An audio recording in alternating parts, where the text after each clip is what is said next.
დღეს ვიმყოფებით ტერიტორიაზე, ბარცხანის და თამარის დასახლებაში, სადაც 90 ჰექტარ ტერიტორიაზე უნდა აშენდეს კუნძული და ძალიან დიდი სამუშაოები აღმოჩნდა, რომ ბოლო თვეების განმავლობაში გაწეულა უკვე განაშენიანებულია 25 ჰექტარი ტერიტორია და უფრო მეტ დეტალზე გვეტყვის მეც კომპანიის დირექტორი გოჩა კამკია, რომელიც უკვე გველოდება და გვიმასპინძლებს არაშენებულ კუნძულზე, თუმცა ძალიან ბევრი სამუშაოები ჩატარებულია. მოგესალმებით, გოჩა, მადლობა მასპინძლობისთვის. ძალიან სასიამოვნოა თქვენი მასპინძლობა უკვე ბათუმის ჩვენთვისაც ძალიან სასიამოვნოა ესეთ ისტორიულ მოვლენას პრაქტიკულად ვესწრებით. სად ვიმყოფებით ახლა, რომელი ნახევარკუნძულია ეს და მოკლედ ვადებში როგორი გვაქვს მდგომარეობა? ბევრს ძალიან დიდი მადლობა, რომ ესეთი გამორჩეული სტუმრები ყავს.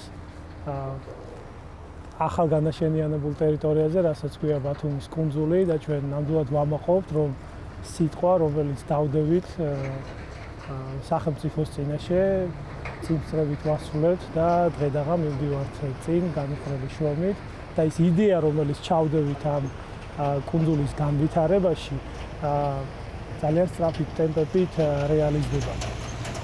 დღეს მდგომარეობით შემიძლია ვთქვა, რომ 25 ჰექტარი ორი ნახევარკუნძულის არის განაშენიანებული, კერძოდ თქვენ რასაც ხედავთ, ეს არის დასავლეთ ნახევარკუნძული, სადაც არის 23 ჰექტარი განაშენიანებული.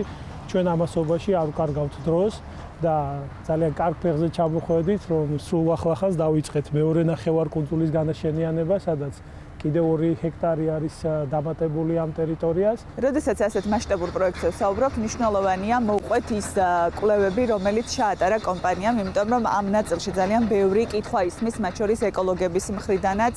საუბარია კლიმატის ცვლილებაზე, რომლის მიხედვითაც მოსალოდნელია მათ შორის ზღვის დონის 1 მეტრამდე აწევაც კი და მინდა რომ ვიკითხო და ვისაუბროთ ამ ნაწილში რა პრევენციები და რა ტიპის კვლევები ჩაატარა კომპანიამ.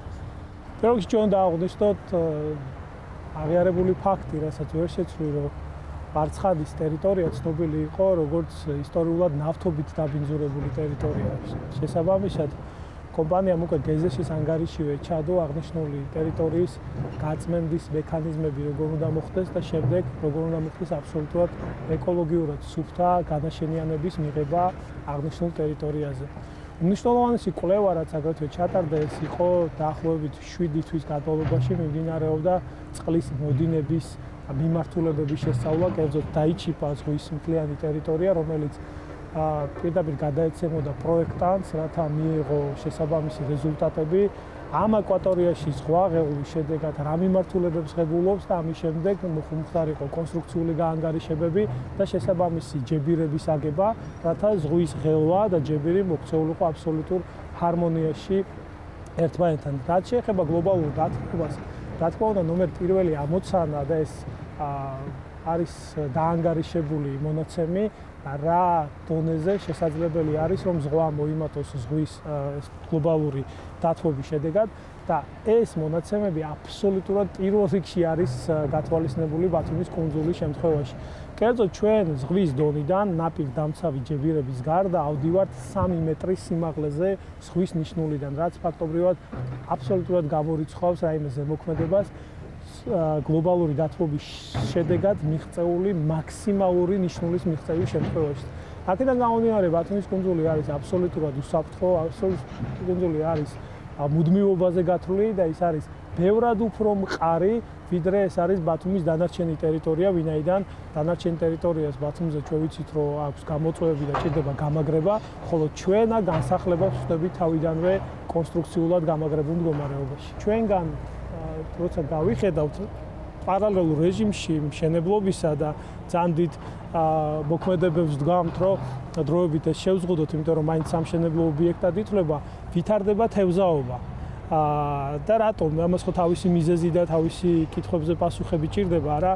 იმის გათვალისწინებით, რომ ჩვენ ამ გამაგრებისთვის ვიყენებთ კლდის ბუნებრივ ქანებს, გეზეშის ანგარიშის წერია ეს, რაც შემდეგში პრაქტიკაში გამართლდა, ეს აპროგნოზო მაჩვენებლები, რომ ეს ქვები შემდგომში ესე იგი ქმნის ხავს, რომელიც არის თევზის კვებისთვის ნომერ პირველი საკვების საშუალება არაპროფესიონალურ ენაზე რო ვთქვა. რა რაოდენობის კვლევა ჩაატარა კომპანიამ, ვინ ჩაატარა ეს კვლევები, რა ტიპის გამოცდილების მქონე კომპანიებმა და არის თუ არა საკმარისი ყველა რისკი და ყველა კითხვაზე არის თუ არა პასუხი, იმიტომ რომ ჩვენ გვახსოვს ამ წლების განმავლობაში სამჯერ გააჩერა გარემოს ეროვნულმა სააგენტომ სამუშაოები, სამჯერ გთხოვათ დამატებითი დეტალების წარდგენა და აი ამ ნაწილში მოკლე რეზიუმე რო გავაკეთოთ. ჩატარებული არის დაახლოებით 40-მდე საერთაშორისო და ადგილობრივი კვლევა, სადაც ჩართული იყვნენ როგორც კონსტრუქტორები, ასევე ეკოლოგები, არქიტექტორები და ასე შემდეგ.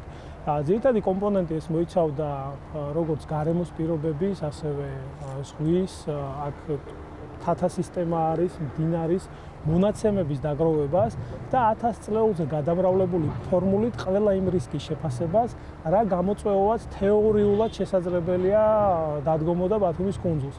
ამის შემდგომ ეს მონაცემები იკრებებოდა სტამბოლის ოფისში, რომელიც კავშირზე იყო მათ შორის უმსხვილეს ლაბორატორიასთან თურქეთის, სადაც პარალელურ რეჟიმში მიმდინარეობს თურქეთის ატომური ელექტროსადგურის სატესტო სამუშაოები და ბათუმის კუნძული მიუხედავად ჩემი გრძნობელობისა, ბევრად უფრო მცირე მასშტაბის არის საფრთხის თვალსაზრისით ამ ელექტროსადგურთან. და ამ მონაცემების დამუშავების შემდგომში ხდებოდა ძალიან დიდ დარბაზში აქვთ აუზი, სადაც ხდება წყლის დაყენება, მოდელის აგება ის კუნძულის და შემდეგში ამ მონაცემების საფუძველზე ურთიერთქმედების დადგენა, კერძოდ ზღვისღელვა, ჯებირები, კუნძული და მათი ურთიერთქმედება და ინტერაქცია. მას შემდეგ რაც პროექტანტმა დაასრულა სამუშაოები, ფაქტიურად ამან გადაინაცვლა შემდეგში ლაბორატორიაში, სადაც იტესტებოდა 6 თვის განმავლობაში ეს ყველაფერი და ლაბორატორიულად პრაქტიკულად მიღებული პასუხების შემდგომ უკვე მოხდა სახელმწიფოსთვის მიმართვა ნებართვის მოპოვების მიზნით. გარემოს ეროვნული სააგენტოს მიერ ადმინისტრაციული წარმოების შეჩერება ეს არის ფორმალური პროცესი, რაც მოითხოვს დამატებით კითხვებზე პასუხის გაცემას, რაზეც კომპანია იყო ყოველთვის მზად და თქვენ ხართ ამით მოწმე, ჩვენ ძალიან მოკლე ვადებში ამ დოკუმენტაციას ვავსებდით, კითხვებზე ვპასუხობდით, იმიტომ რომ კომისიური შემადგენლობა იყო დაახლოებით 28 ექსპერტის მონაწილეობით. შესაბამისად, დღეს ბათუმის კუნძული თავისი გაანგარიშებებით, კონსტრუქციული სირთულით და გარემოს წინაშე არსებული გამოწვევებით ეს არის მაღალი ლეგიტიმაციის პროექტი, ვინაიდან დაახლოებით 4 ქვეყანაში არის დამუშავებული და შემდგომში ჩაშვებული სამუშაოდ. რა ძალებით ხდება ამის განხორციელება, ადგილობრივი რესურსი, საერთაშორისო რესურსები, ვინ არის ჩართული და რა გამოწვევებს აწყდებით ამ პროცესში? ჩვენ ვამაყობთ იმით, რომ პარალელურად პროექტირებისა ჩვენ ზედმიწევნითი სიზუსტით გავმართეთ მენეჯმენტი ამ ყველაფრის აღსრულების, იმიტომ რომ თითოეულ არასწორმა გადაწყვეტილებამ შესაძლებელია შემდგომში 6-7 თვიან პერიოდზე მოახდინოს გავლენა. ყველაფერი პასუხი დღეს სადაც ვართ, იქ არის ჩვენ სულახლახას ავიღეთ საბოლოო ნებართვა, მაგრამ დრო არ დაგვიკარგია და უკვე 25 ჰექტარამდე ფართობი არის განაშენიანებული. რაც შეეხება თვითონ აღსრულების პროცესს, მე როგორც გითხარით, ჩვენი მოკავშირეები არიან უძლიერესი საერთაშორისო არქიტექტურული და საინჟინრო, ასევე მასტერ პლენინგის კომპანიები, ეს არის Uxel Project, რომელმაც 2 საერთაშორისო აეროპორტი დააპროექტა ბათუმიდან 70 კილომეტრში, რამაც სტერეოტიპულად გადატეხა ეგ საკითხი, რომ საქართველოშიც შავ ზღვაში შესაძლებელი არის მსგავსი პროექტის განხორციელება. ჩვენი პარტნიორი არის გამორჩეული საერთაშორისო ბრიტანული საინჟინრო კომპანია არუპი, რომელიც მომავლის ქალაქების გეგმარებაში არის ჩართული დანარჩენი მსოფლიოს მასშტაბით. ჩვენ ყავდა მოყვანილი და მოწვეული ლონდონიდან საერთაშორისო ექსპერტები და ეკონომისტები, რომლებმაც ზედმიწევნითი სიზუსტით დათვალეს ეს ეკონომიკური მაჩვენებლები, რაზე უნდა იყოფილიყო დაფუძნებული ეს ხედვები. აქედან გამომდინარე, ჩვენ თავშივე წარმოუდგენლად დიდი შრომა ჩავდევით და ფინანსები დავხარჯეთ ჭკვიან ადამიანებში იმისთვის, რომ დღეს გამართული მენეჯმენტის პირობებში შევხვედროდით ამ გლობალური პროექტის განვითარებას. რაც შეეხება უშუალოდ ინვესტიციას, რა თქმა უნდა, ამბასადორის ჯგუფი ეს არის გამართული ქართული კორპორაცია, რომელიც ქმნის გამორჩეულ ქართულ ბრენდს და მას აქვს სრული შესაძლებლობა ამ პროექტის ფინანსირების, თუმცა ვამაყობთ, რომ ჩვენ შემოგვიერთდნენ უკვე საერთაშორისო პარტნიორები, რომლებმაც პირდაპირ ინვესტიციები განახორციელეს ამ პროექტის რეალიზების მიზნით და მათი დახარჯი დღეის მდგომარეობით შეადგენს 40 მილიონამდე $100 დაახლოებით 6 ქვეყანაში გახსნილი გვაქვს ოფისები, საიდანაც იქედან არის წარმოუდგენელი დაინტერესება თვითონ პროექტის მიმართ.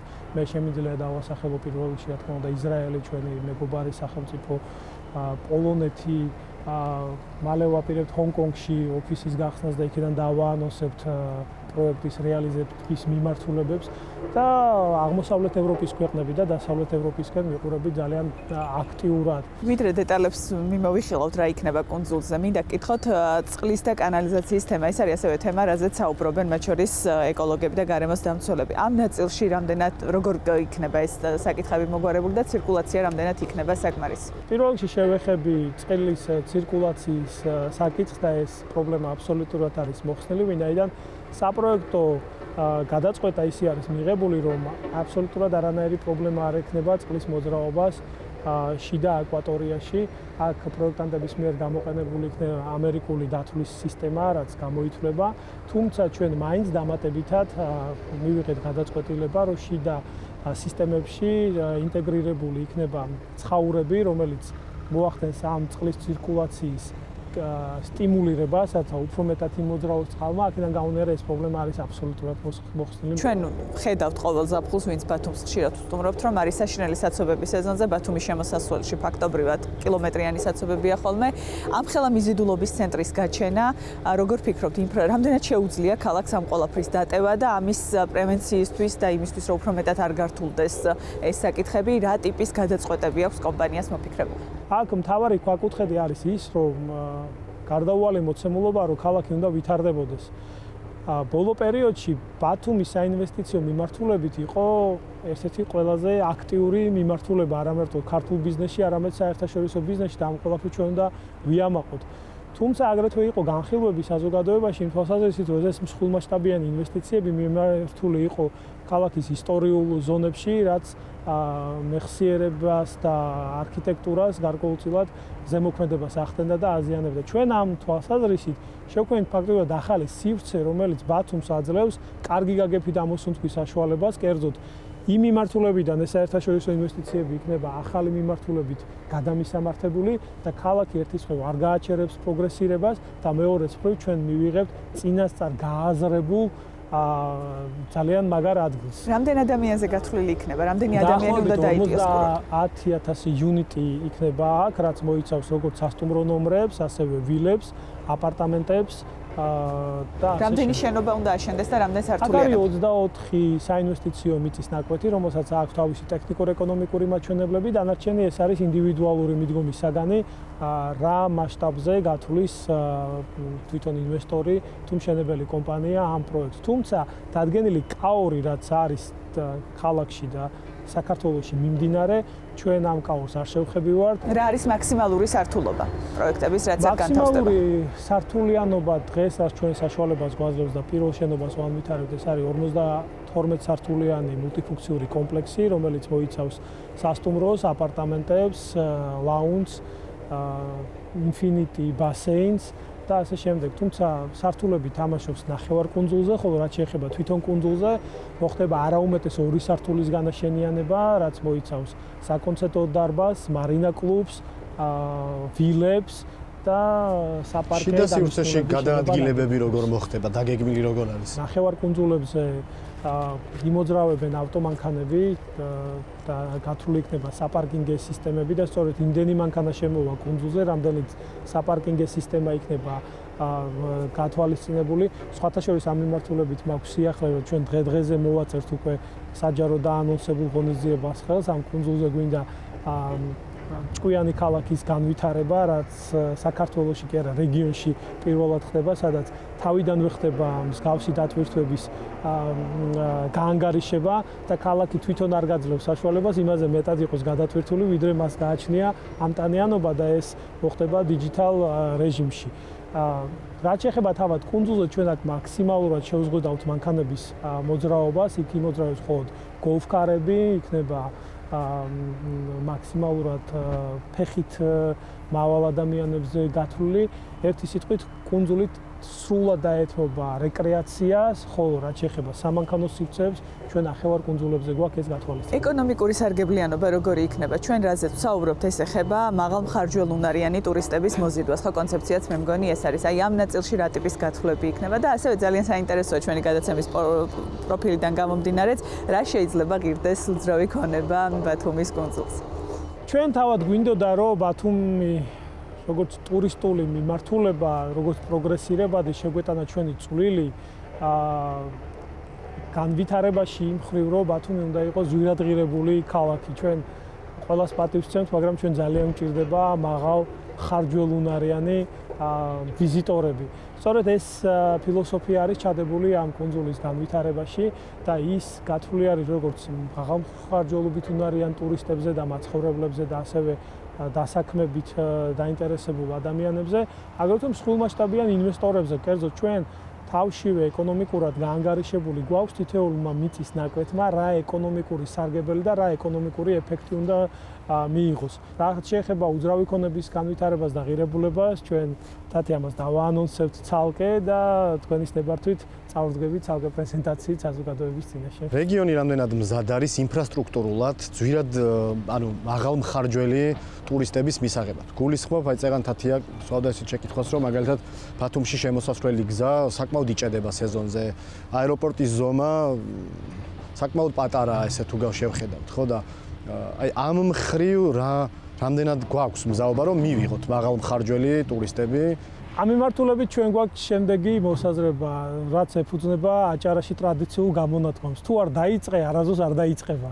აქედან გამომდინარე, ჩვენ ეს დავიწყეთ, ჩვენ ერთგული ვართ ამ ვალდებულების, ჩვენ გჯერა აჭარის, ჩვენ გჯერა საქართველოსი და ჩვენ მივიღებთ იმ პროდუქტს, რომელიც ჩავდებით ამ ისტორიული პროექტის განვითარებაში.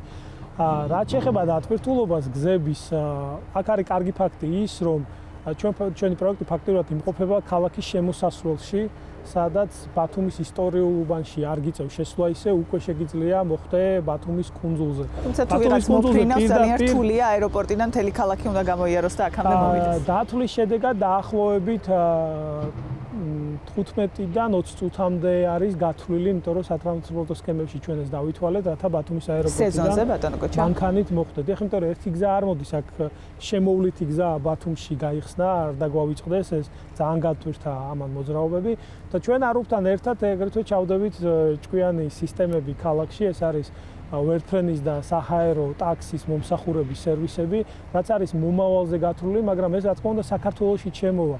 ჩვენ უნდა ვიყოთ მომავალზე ორიენტირებული და დავფიქრდეთ დანარჩენი მსოფლიო რა მიმართულებით მიდის, როგორ ფიქრობს და აი იმ საწყის უბრალოდ ბოლონიშნულზე უნდა მოვხვდეთ და ისე მოვახდინოთ ამ იდეების აქვე გენერირება, რომ მერე ჩვენს დავხვდეთ პროგრესს შესაბამისი ინფრასტრუქტურით მზად, რაც თანაზიას გავხდის დანარჩენ განვითარებულ მსოფლიოს. ჩვენ უნდა შევხვდეთ ბათუმის კუნძულზე პირველი შენობა ნაგებობა, რომელსაც დავარქვევთ საქართველოს კარიბჭეს.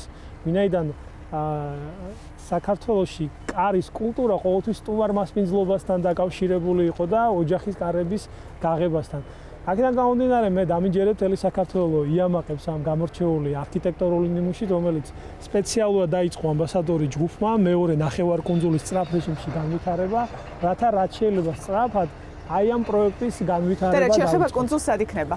კუნძული უკვე ჩვენ ნახევარკუნძულის შეიბზე ახლა ვართ, მეორეც მორჩება.